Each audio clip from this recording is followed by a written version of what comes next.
Earlier today, on the eve of the Thanksgiving holiday, two members of the National Guard serving in Washington, D.C., were shot at point-blank range in a monstrous ambush-style attack just steps away from the White House.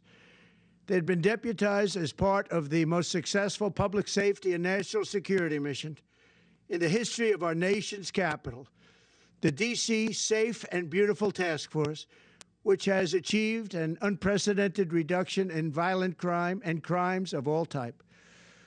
This heinous assault was an act of evil, an act of hatred, and an act of terror. It was a crime against our entire nation. It was a crime against humanity. The hearts of all Americans tonight are with those two members of the West Virginia National Guard and their families. The love of our entire country is pouring out for them, and we are lifting them up in our prayers. As we are filled with anguish and grief for those who were shot, we're also filled with righteous anger and ferocious resolve.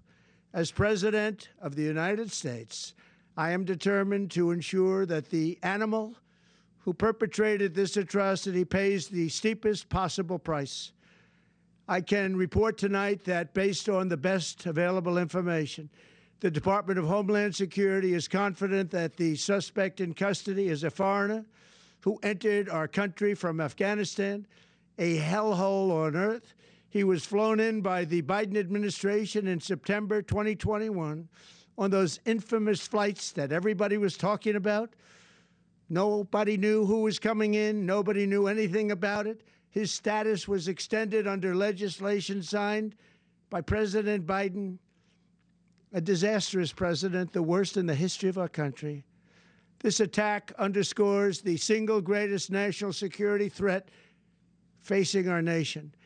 The last administration let in 20 million unknown and unvetted foreigners from all over the world, from places that you don't want to even know about.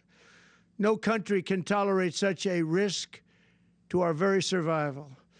An example is Minnesota, where hundreds of thousands of Somalians are ripping off our country and ripping apart that once great state. Billions of dollars are lost, and gangs of Somalians come from a country that doesn't even have a government, no laws, no water, no military, no nothing. As their representatives in our country preach to us about our Constitution and how our country is no good. We're not going to put up with these kind of assaults on law and order by people who shouldn't even be in our country. We must now re-examine every single alien who has entered our country from Afghanistan under Biden, and we must take all necessary measures to ensure the removal of any alien from any country who does not belong here or add benefit to our country. If they can't love our country, we don't want them. America will never bend and never yield in the face of terror. And at the same time, we will not be deterred from the mission these service members were so nobly fulfilling. That is why tonight I can announce that I have directed the Department of War to mobilize an additional 500 troops to help protect our capital city. We will make America totally safe again, and we will bring the perpetrator of this barbaric attack to swift and certain justice if the bullets going in the opposite direction haven't already done that. During this time of the year, when we gather at home with loved ones, these two patriots were wearing the uniform of our country, patrolling the streets of our capital.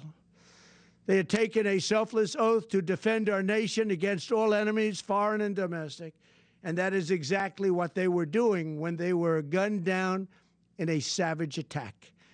I want to express my extraordinary gratitude to every member of the United States military who is deployed tonight, at home and abroad.